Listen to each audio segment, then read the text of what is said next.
I'm sorry, sir, but due to an equipment change we've had to reassign some seats. Your new boarding pass is for 32B middle seat economy, the gate agent said, her voice a practiced blend of Figned apology and unyielding corporate script. Colonel Thomas Tom Callahan, 85, a Medal of Honor recipient, looked down at the flimsy new pass, then back at his original first-class ticket.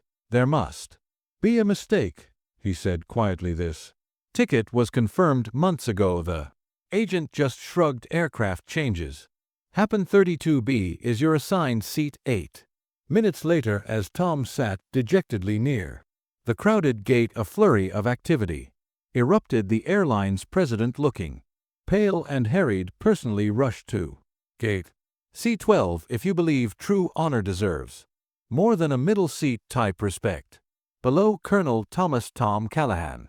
Rhetoric 8 carried his 85 years with a quiet dignity that often made him invisible in crowded airports. His slightly stooped shoulders hinted at old burdens, but his eyes, though faded, still held a spark of the keen intelligence and unwavering resolve that had defined his distinguished military career. He wasn't one for ostentation. His travel attire was simple: comfortable slacks, a neatly pressed collared shirt, and a well-worn but clean sports coat tucked discreetly in his wallet. Almost forgotten was a copy of the citation that accompanied the Medal of Honor he'd received for extraordinary valor above and beyond the call of duty during a fierce firefight in Vietnam, where he'd repeatedly exposed himself to enemy fire to rescue wounded comrades and rally his besieged unit. He rarely spoke of it, considering it a testament not to his own courage but to the bravery of the men he'd served with. Today Tom was traveling to Washington, D.C. He'd been invited to a special commemorative event at the White House honoring Medal of Honor recipients. His granddaughter Sarah, a young Army captain herself, had used her saved-up frequent flyer miles and a significant portion of her own savings to book him a first-class ticket on Trans-Global Airlines. She wanted her grandfather, who rarely indulged himself and suffered from chronic back pain from old injuries, to travel in comfort and arrive rested for the prestigious event. The ticket had been confirmed months in advance. Seat 2A, a spacious window seat. He'd been looking forward to the quiet journey, a rare chance to relax. He arrived at the bustling airport with ample time, navigated security smoothly, and made his way to gate C12. The gate area was already crowded, the usual organized chaos of modern air travel. He approached the podium where two gate agents, Brenda and Mark, were managing the boarding process for Flight 714 to Dallas. Brenda, the senior agent, looked stressed, her smile tight as she dealt with a passenger arguing about carry-on luggage. Mark, younger and seemingly less flustered, was scanning boarding passes. Tom waited patiently in the priority boarding line, his original first-class ticket and boarding pass in hand. When his turn came, he presented them to Brenda. She scanned his boarding pass, frowned at her screen, then typed furiously, "Just a moment, Colonel Callahan," she said, her professional smile wavering. She conferred quietly with Mark, who also looked at the screen with a puzzled expression. After a few more taps, Brenda printed out a new flimsy boarding pass. "Colonel Callahan," she began, her voice taking on that carefully neutral tone that usually preceded bad news. "I'm sorry, but there's been an aircraft change for this flight. The original aircraft had a mechanical issue and the replacement plane has a different seating configuration with fewer first-class seats." Tom felt a familiar sinking feeling. "So what does that mean for my confirmed first-class seat 2A?" Brenda avoided his gaze, focusing on the new pass. "Unfortunately, sir, due to the reduced first-class cabin and the need to accommodate our Diamond Elite status passengers who were also affected, we've had to reassign your seat. Your new Assignment is 32B. She handed him the new pass. Tom looked at it. 32B, a middle seat in the very back of economy, from a spacious first-class window to a cramped economy middle. A middle seat in economy, he asked, his voice quiet but laced with disbelief. After I had a confirmed first-class ticket for months. I'm traveling to a White House event for Medal of Honor recipients. My granddaughter used considerable resources to ensure I could travel comfortably due to my age and service-related back issues. Brenda's expression hardened, slightly shifting from feigned sympathy to defensive recitation of policy. Sir, I understand your frustration, but aircraft changes are sometimes unavoidable for operational reasons. Our contract of carriage states that seat assignments are not guaranteed. We prioritize receiving based on fare class, paid and frequent flyer status. While your original ticket was first class, it appears to have been booked using partner miles, which places it lower in the priority queue than our revenue paying Diamond Elite members. During involuntary receding mark, the other agent looked uncomfortable. Shifting his weight, he opened his mouth as if to say something, then seemed to think better of it under Brenda's stern glance. So my confirmed ticket, my reason for travel, my age, my service. Tom paused, then added very quietly, my Medal of Honor status, which is noted in my booking as per TSA pre-check protocols. None of that matters. Brenda blinked, a flicker of something surprised disdain crossing her face. Medal of Honor. She glanced at her screen again, then back at him, her tone now slightly condescending. Sir, many people have commendable service records. Our system prioritizes based on paid fare and loyalty status. 32B is the best available seat we can offer you. Under the circumstances, you can request a partial refund for the fare difference after your flight, of course, by contacting customer service.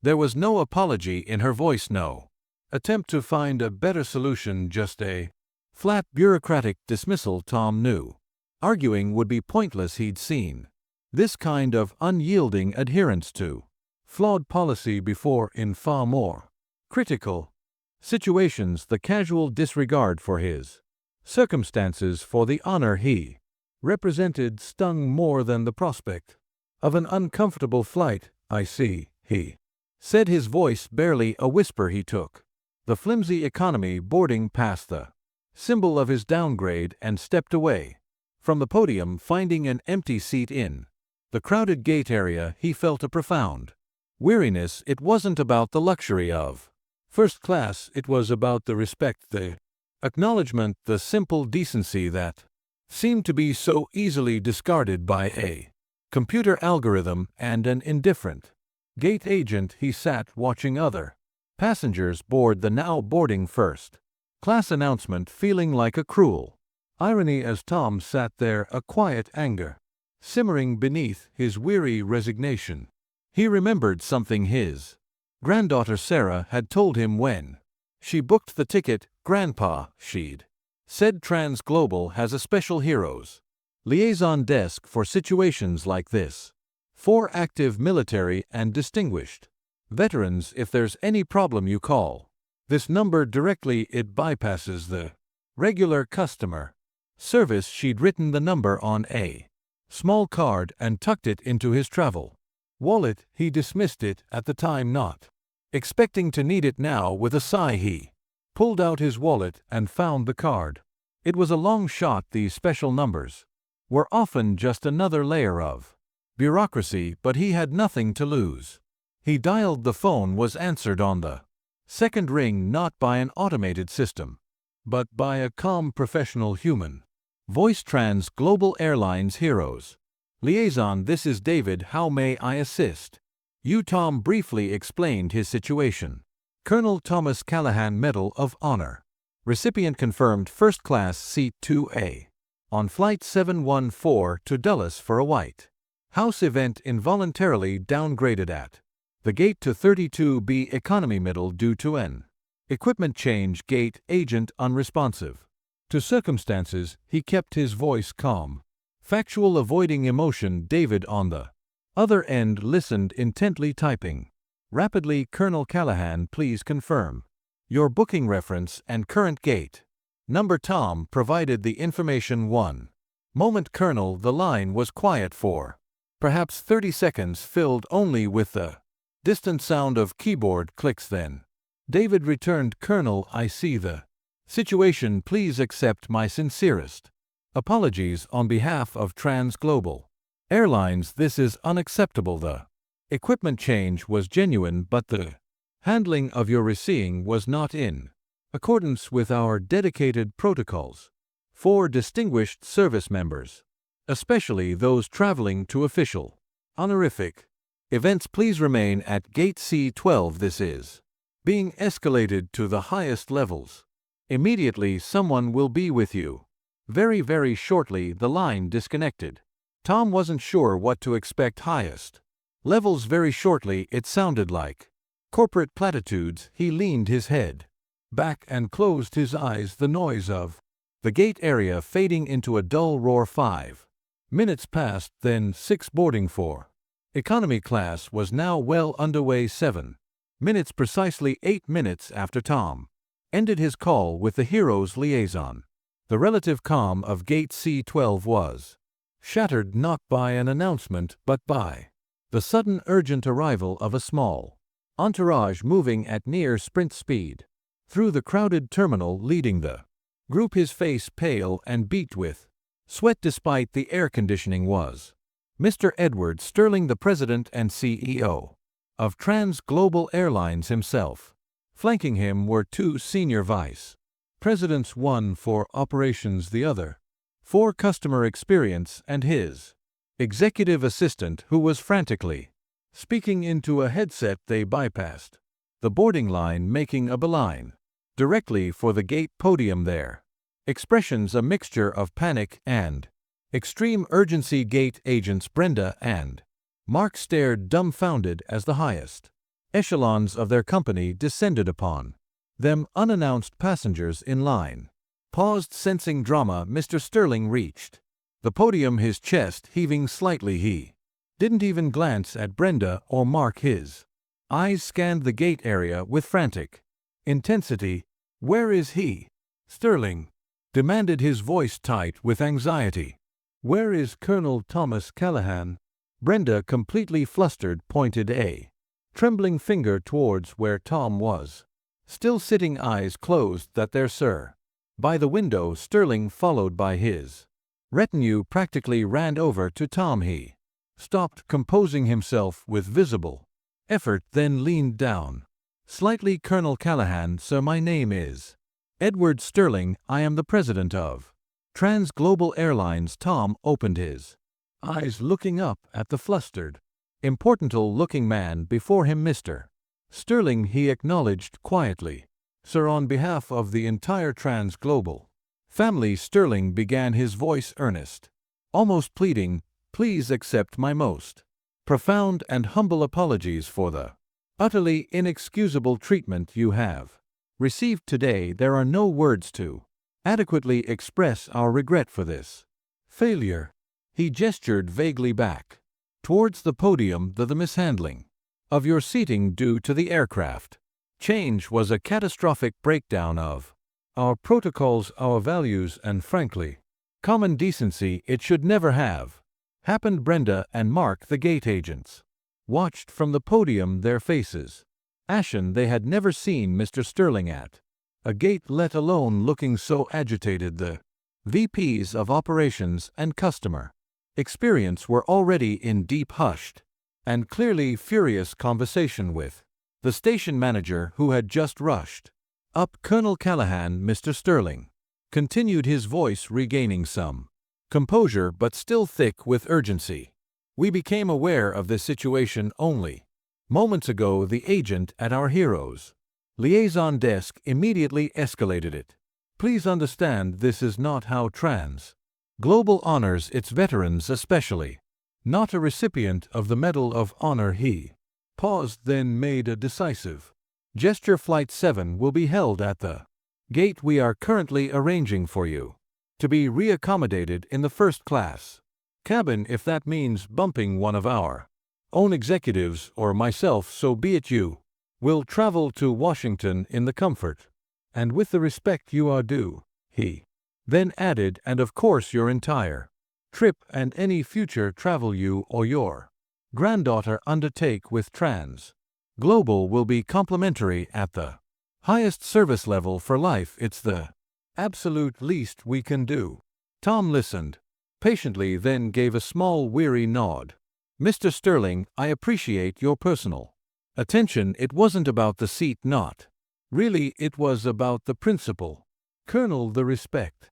Sterling finished for him, nodding vigorously. I understand completely, and that is where we failed you catastrophically today. He turned to his VPs. Ensure the first-class cabin is reconfigured immediately. Find Colonel Callahan the best possible seat.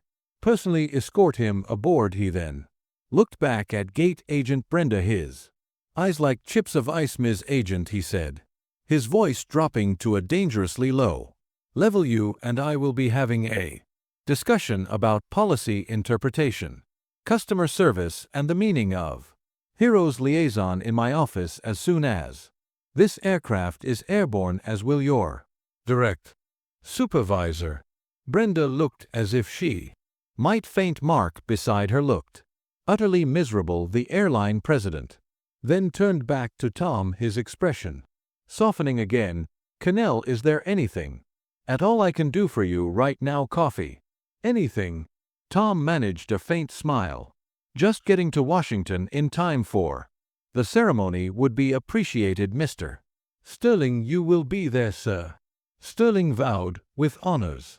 And so, Colonel Thomas Callahan Medal of Honor recipient was personally escorted onto Flight 714 by the president of the airline, placed in seat 1A. Another passenger willingly and perhaps wisely volunteered their seat and treated with the utmost deference for the remainder of his journey. The incident at Gate C-12 became the stuff of legend within Trans Global Airlines. The Callahan Protocol was swiftly implemented, mandating immediate highest-level escalation for any service issue involving Medal of Honor recipients or similarly distinguished veterans. Gate agents Brenda and her supervisor underwent intensive retraining focused on customer empathy and special assistance protocols. Brenda was later moved to a non-C customer-facing role. Mark, the younger agent who had looked uncomfortable, was commended for later reporting his concerns about Brenda's handling of the situation. Word of the airline president personally intervening at a gate after a Medal of Honor recipient was mistreated rippled through veterans networks and social media, paradoxically earning Trans Global some grudging respect for the speed and totality of its corrective action, even as it was criticized for the initial failure. Tom Callahan attended the White House ceremony, arriving rested and with his dignity intact. He never mentioned the airport incident to his granddaughter, not wanting to mar the spirit of her generous gift, but Sarah heard whispers through her own military channels and called him concerned. Grandpa, are you okay? I heard there was some trouble with your flight. Tom chuckled softly. Just a little turbulence at the gate, sweetheart. Nothing a few good people couldn't smooth out. He knew that sometimes, even in systems designed to be impersonal, individual honor and swift intervention could still make a world of difference, and that even the highest flying corporations could be brought swiftly down to earth by the quiet dignity of a hero and a single well-placed phone call. Because true respect isn't about loyalty, points, or fair class. It's about recognizing the immeasurable value of those who have given more than most could ever comprehend. Subscribe to my channel if you believe heroes deserve to fly first class always, and that accountability should land swiftly.